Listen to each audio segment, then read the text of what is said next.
Dancehall artist Tommy Lee Sparta has been released from prison. It is understood that the artist, whose real name is Leroy Russell, was released from the Horizon Remand Center in Kingston about 11 a.m. on Thursday. He was released early for good behavior, according to a source close to the artist.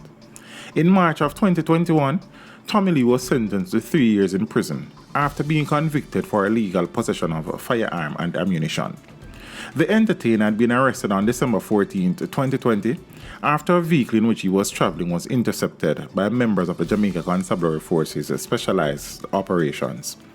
The men in the vehicle were searched, and a 9mm Glock pistol with an extended magazine containing 18 rounds of ammunition was found in the dancehall artist's waistband. Tommy Lee pleaded guilty to the charges.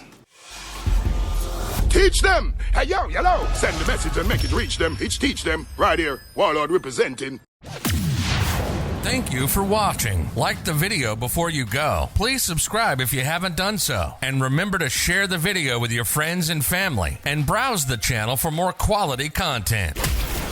Until next time, walk good, my friends. Teach them!